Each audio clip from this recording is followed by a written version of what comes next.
বিসমিল্লাহির রহমানির রহিম। আসসালামু আলাইকুম। স্বাগত জানাচ্ছি সবাইকে দেশ বিদেশের রান্নাঘর থেকে। আশা করি আপনারা যে যেখানে আছেন ভালো আছেন, সুস্থ আছেন। আজকে আমি আপনাদের জন্য পাট শাকের একটি রেসিপি করে দেখাবো। পাট শাক মূলত একটি ফাইবার সমৃদ্ধ সবজি, যা শরীরের জন্য খুবই উপকারী। অনেক বাচ্চারা আছেন যারা শাক খেতে একেবারেই পছন্দ করেন না। আমি আজকে যে প্রসেসে রান্না করব, আশা করি বাচ্চা থেকে বড় সকলেই পছন্দ করবে এই রেসিপিটি। মধ্যপ্রাচ্যের বিভিন্ন আরব দেশে এই খাবারটি মুলুখিয়া নামেও পরিচিত। এছাড়া মিশরে এই খাবারটিকে জাতীয় খাবার হিসেবে বিবেচনা করা হয়। প্রথমে দিয়ে দিব মুরগির মাংস। আমি একটি মুরগির দুটি অংশ ব্যবহার করেছি। দিয়ে দিব 7 থেকে 8টির মতো ছোট সাইজের পেঁয়াজ। দিয়ে দিচ্ছি একটি দারুচিনি, 2-3টির মতো তেজপাতা, 4-5টির মতো লং ও 4-5টির মতো কালো গোলমরিচ। দিয়ে দিচ্ছি 1 চা চামচ পরিমাণ আদা বাটা ও 1 চা চামচ পরিমাণ রসুন বাটা। দিয়ে দিব 1.5 চা চামচ পরিমাণ লবণ এবং দিয়ে দিব পরিমাণ মতো পানি। এই পানি দিয়ে আমি মুরগিগুলোকে সেদ্ধ করে নিব। অপেক্ষা করব মুরগিগুলো সেদ্ধ হওয়া পর্যন্ত।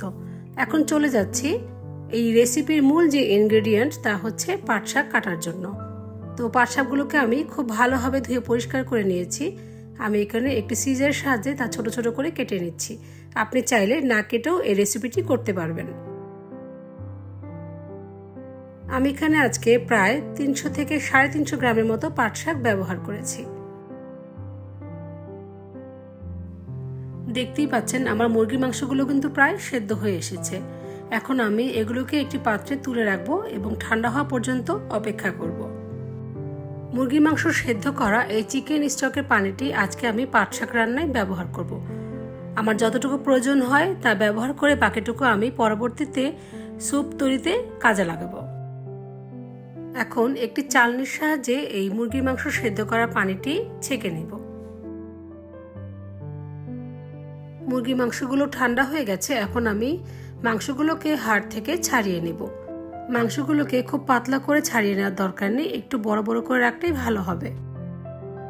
আপনি চাইলে মুরগির মাংস এভাবে আস্ত সেদ্ধ না করে ছোট ছোট টুকরা করে কেটে নিয়েও সেদ্ধ করতে পারেন, অথবা আপনি ছোট ছোট করে কেটে পেঁয়াজের সাথে ভুনেও এই কাজটি করতে পারবেন। তবে আমার কাছে মনে হয় এভাবে করলে ভালো লাগে, তাই আমি এভাবে করেছি। তো এখন চলে যাচ্ছি পাট শাক রান্না করার জন্য। সেই জন্য একটি প্যানে দিয়ে দিচ্ছি 2 থেকে 3 টেবিল চামচ পরিমাণ সাদা তেল। দিয়ে দিব 1/2 কাপ পরিমাণ পেঁয়াজের কুচি।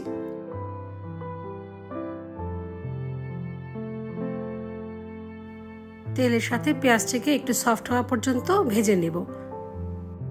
এখন দিয়ে দিব কুচি করে নেওয়া লাল ক্যাপসিকাম। এখানে 1/2 কাপের চেয়েও কম পরিমাণে রয়েছে। আপনি চাইলে দিতে পারেন, না দিলেও কোনো সমস্যা নেই। দিয়ে দিচ্ছি 1 টেবিল চামচ পরিমাণ রসুনের কুচি। এখন আমি এসব কিছু খুব ভালোভাবে নেড়েচেড়ে ভেজে নেব। দিয়ে দিচ্ছি শুকনো মরিচ। আমি এখানে টোটাল 4টি শুকনো মরিচ ব্যবহার করেছি। মরিচগুলোকে আমি ঝুরি ঝুরি করে কেটে দিয়েছি। আপনি ঝাল একটু বেশি পছন্দ করলে মরিচের পরিমাণটি বাড়িয়ে দিতে পারেন। শুকনো মরিচটি দেওয়ার পর এখন 2-3 মিনিটের মতো ভেজে নেব। এখন দিয়ে দিব শুকনো উপকরণ। সেই জন্য দিয়ে দিচ্ছি 1 টেবিল চামচ পরিমাণ লবণ। দিয়ে দিচ্ছি 1 চা চামচ পরিমাণ ধনিয়ার গুঁড়া, 1 চা চামচ পরিমাণ জিরার গুঁড়া ও 1 চা চামচ পরিমাণ গরম মশলার গুঁড়া।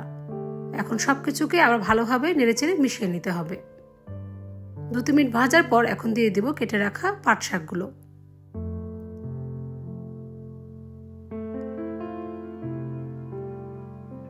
সবগুলো একবারে না দিয়ে অল্প পরিমাণে দিয়ে নেড়েচেড়ে মিশিয়ে নিতে হবে। যখন একটু সফট হয়ে আসবে তখন বাকি শাকগুলো ব্যবহার করব।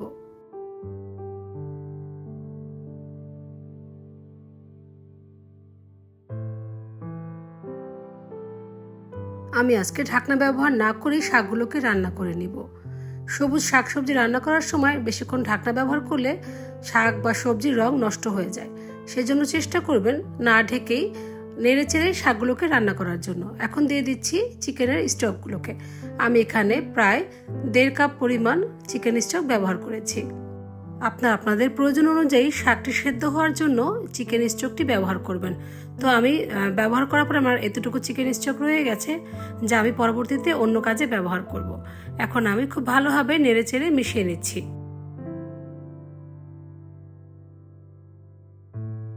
এখন শাকে একটি ফোড়ন দিয়ে দিব। সেই জন্য দিয়ে দিচ্ছি 2 থেকে 3 টেবিল চামচ পরিমাণ সাদা তেল। দিয়ে দিব 3 টেবিল চামচ পরিমাণ রসুনের কুচি। দিয়ে দিচ্ছি 1 চা চামচ পরিমাণ ধনিয়ার গুঁড়া এবং সাথে দিয়ে দিব হাফ কাপ পরিমাণ ধনিয়া পাতার কুচি। এই ফোড়নটি অবশ্যই এই শাকে ব্যবহার করবেন, এতে করে খুব দারুণ সুঘ্রাণ পাবেন। যখন আপনি রান্না করবেন এই ফোড়নটি দেওয়ার সময় বুঝতে পারবেন কত সুন্দর অ্যারোমা ছড়িয়েছে। এখন সেদ্ধ হয়ে আসা পাট শাকের উপরে আমাদের ছিঁড়ে রাখা মাংসগুলোকে দিয়ে দিব। মাংসটি দেওয়ার পর খুব ভালোভাবে নেড়েচেড়ে মিশিয়ে নিতে হবে। নিশ্চয়ই দেখে বুঝতে পারছেন পানি কিন্তু অনেকাংশেই টেনে গেছে। যেহেতু আমাদের মুরগি মাংসটি সেদ্ধ করা আছে সেজন্য খুব বেশি সময় লাগবে না এটি কুক হতে। এভাবে 2-3 মিনিট ভাজার পর দিয়ে দিচ্ছি 1 টেবিল চামচ পরিমাণ ঘি।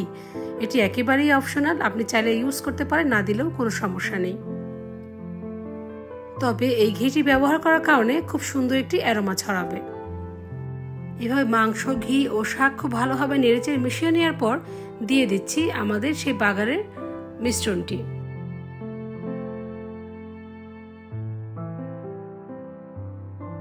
এখন সবকিছু ভালোভাবে মিশিয়ে শেষ পর্যায়ে আবার একটু দিয়ে দিব ধনিয়া পাতার কুচি।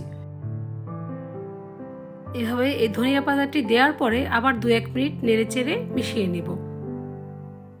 অপেক্ষা করব পানিটি আরেকটু টেনে আসার জন্য। আমার রেসিপিগুলো যদি আপনাদের ভালো লেগে থাকে তাহলে আপনি সাবস্ক্রাইব করে আমার পাশে থাকতে পারেন ও পাশাপাশি লাইক, কমেন্টস ও শেয়ারও করতে পারেন।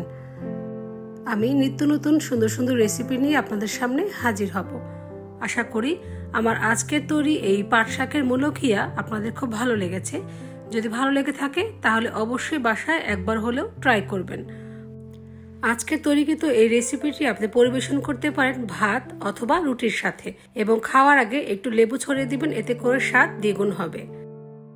এতক্ষণ ধৈর্য সহকারে সময় নিয়ে আমার রেসিপিটি দেখার জন্য আপনাদের সকলকে জানাই অসংখ্য অসংখ্য ধন্যবাদ। Thank you for watching.